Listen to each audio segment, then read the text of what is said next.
Now I'm holding this thing in my hand, so bear with me. I don't have a tripod here, but I was watching a video by Hay Chafe and Sawdust, um, and he was showing the straddle ports. He's got it set up where he's trying to do something, make something work over there. Pretty interesting, pretty smart guy. And Mark, I'm going to steal your idea here. So I'll give you credit where credit is due. But what I want to talk about here, and I just poured myself a nice stiff drink here after work, long, hard day at the plant. A lot of work in there, a lot of work. Okay. Let's just go through a cycle here. Okay.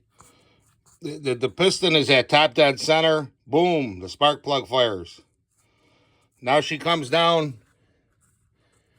The ring, I say the ring.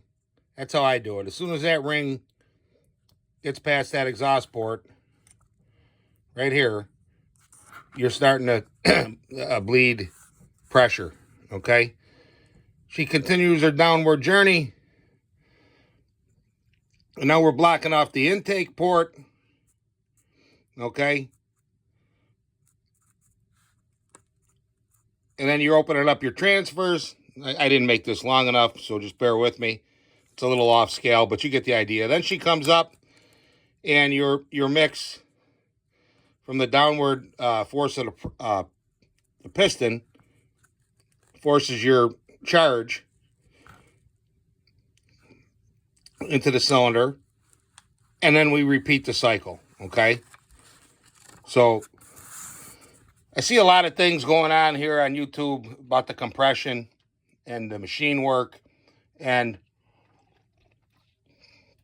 I'm not trying to tell anybody how to build a saw. You build your saw whatever way you want, but there is a price to pay. And I'll get into that, and I've got some mathematics. I'm not going to figure everything out for you, but I'll give you the formula, and you can do it yourself. So I will do that for you. But getting back to this here, this idea here I got from Hay Chafe and Sawdust, you've got, let's call this your primary compression right here, okay? And this is all this area that, because of the different pressure, all your fuel, obviously there's a crankshaft in here, but everything gets jammed up here under this piston. This whole volume is there for the charge. And while this is happening, the transfers are obviously closed. And again, as soon as your ring, not necessarily the top of the piston, but as soon as your ring closes, you're building compression. And boom, we make our power stroke, okay? And again, we repeat the cycle. Okay, what's happening now is on the upward stroke, just imagine a syringe. I don't want to argue the physics of it. I'm just going to call it a pressure differential. I mean, you can say it's a syringe. The piston is drawing it in, but I'm just going to say it's pressure. The air is going to flow to where the pressure is lower. You can call it suction too, but if you do, people are going to argue with you. It's like anything else. But you're drawing all this in underneath the piston. And again, the cycle repeats. And this upward action here, I'm going to say is your primary compression. Okay? So keep that in mind. Now, the other type of compression, the static compression, is when you take your gauge and you plug it in and you pull the rope over, okay? That would be referred to the static compression, okay? And I see guys out here, with 220 or 235 pounds compression. And again, I'm not trying to tell anybody how to build their saw. You do it, but there's going to be a price to pay. I'm going to tell you right now, you take this 562 or this 572, and you try and knock it up to 230 psi, not for long, buddy. Not for long at all. And that to me is not worth it. So just a basic a drawing, basic setup. But what I am working on is this. A lot of guys that are cutting trees, okay, because if you're making an angle cut, you know, into a tree, you're making your, let me grab the marker here. Let's see here. We'll draw a tree real quick. Straight up like a popsicle tree, okay? And you're coming in here and you're making your cut. I know it's not to scale, but let's just, you know, take argument. You know, you can cut it this way, or you can cut it this way, or you can come in and do the West Coast. But you get the idea. Well, when you're coming in at an angle, okay, you got the forces here working against you. You're a lot of times, if you got one of these cookie cutter zipper saws, you're gonna be bogging a chain. It's just too much load on it. So a lot of guys that are cutting trees, I think, would prefer a saw that you can yank up on the pistol grip. And if there's knots in here or whatever, you got to go through, the saw is going to go through it. Maybe not at a cookie cutter speed, but it ain't going to bog down. Now, is it possible to build a saw, you know, 70cc saw where you can, you know, an average strong man can pull on the pistol grip as hard as he can and, you know, push on the handlebar as hard as he can, and you're not going to stall the chain? Well, I don't think that's really possible, but you can get close. And that'll lead me into the other thing that I'm working on. We'll go back to this drawing. Let me take a sip of my stiff drink here. What I'm working on here, now, here's the thing. I have this arrangement, okay? I can lower this. I can raise this. I can raise this. I can open this up, open this up, open this up.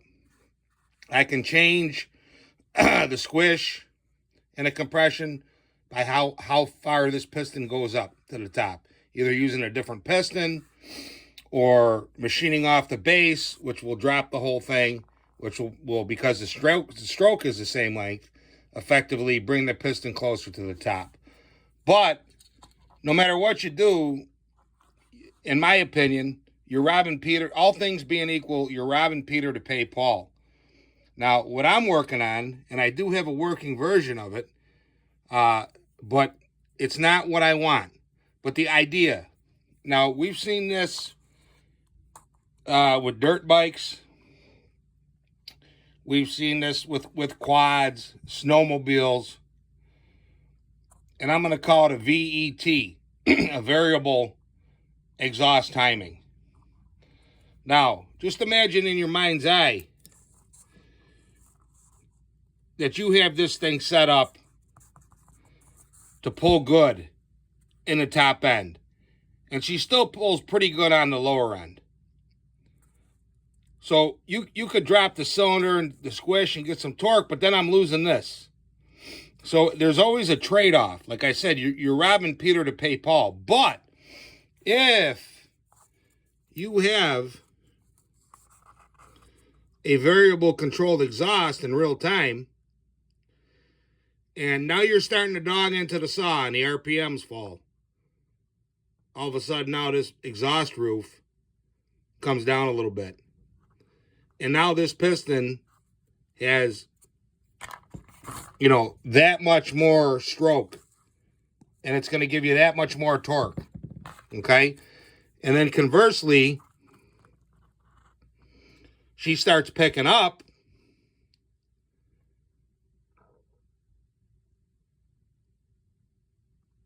she's going to rise to get you to the full power.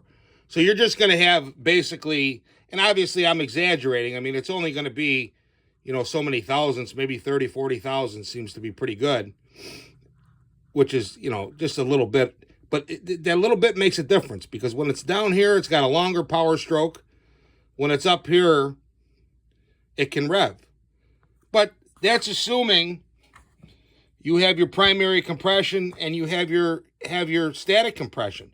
And the other compression that I haven't even mentioned is the running compression. This is what gets overlooked.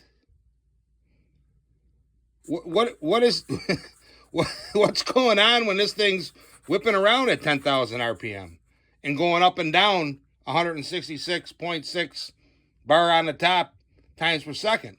And realize something else. This piston, believe it or not, is coming to the top, and the rod is whipping around for a split second, and this thing actually comes to a complete stop. And the same thing on the bottom.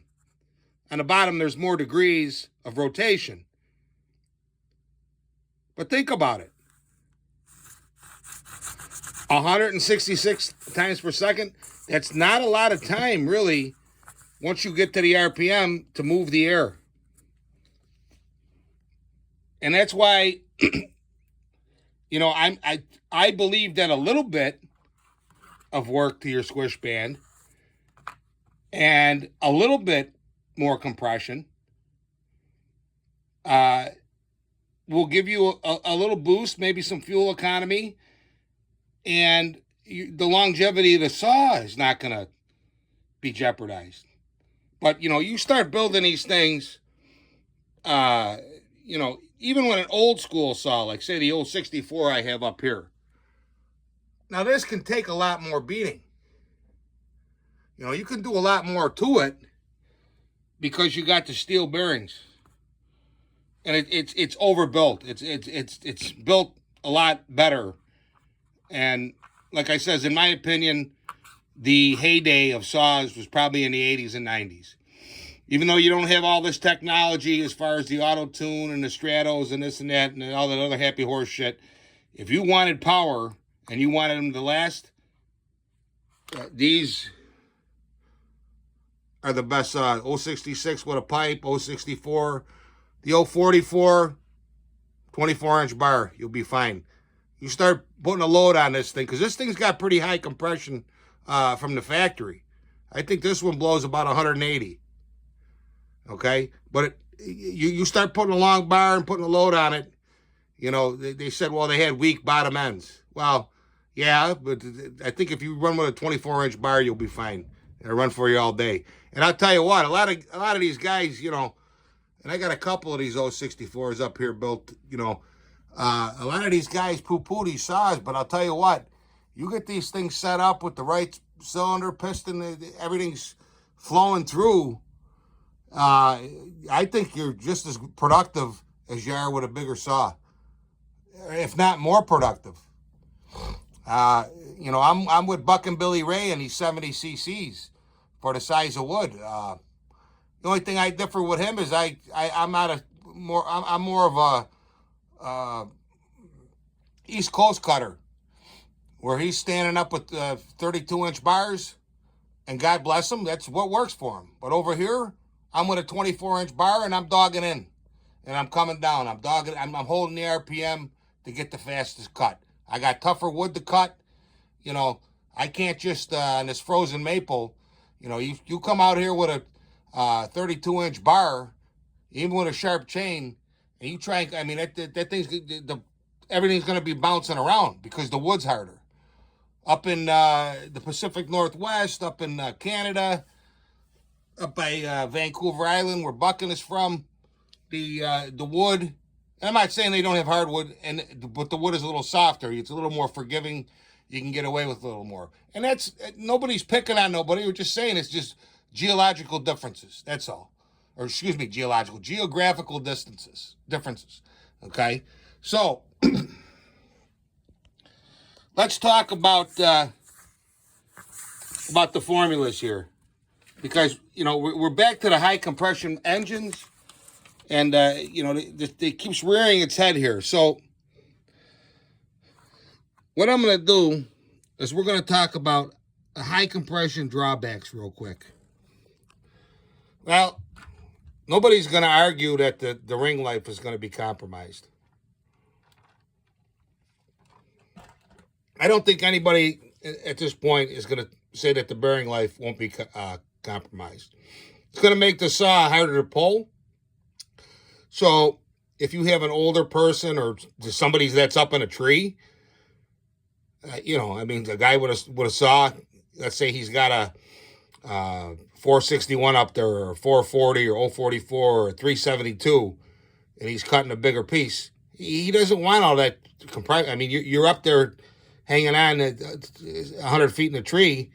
You know, he just wants something he can pull over and run. The other thing is more heat. And because of the more heat, you can get fickle tuning. And I'm saying for 4 to 7% power, I'm saying that you're just taking it up, say 1 point or 2. And to me, it's not worth it. It's just not worth it. I mean, again, I'm not trying to tell anybody how to build their saw. You build your saw whatever you want.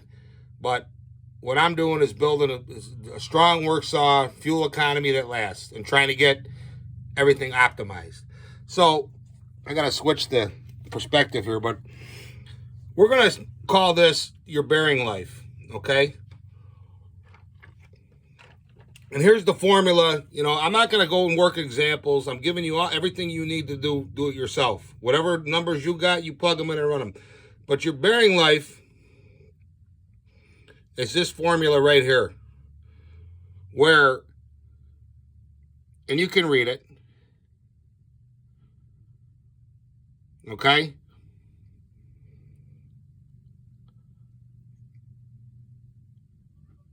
Well, look at that again close up. That's the formula,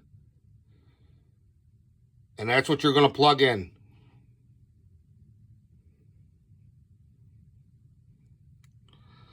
Now, when you increase the compression from X to X plus 1, or say from 8.1 to 9.1, you're increasing the cylinder pressure by 30%.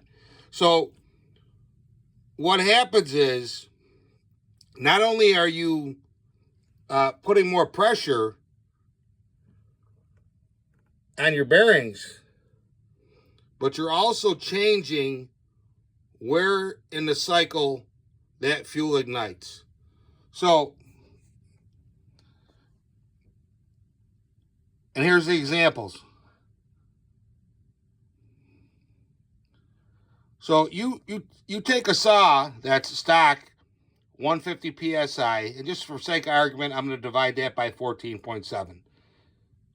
And that's not the trap number, I know it, but just follow the logic here. Don't argue with me about the particulars, okay? Because this is just like an overview.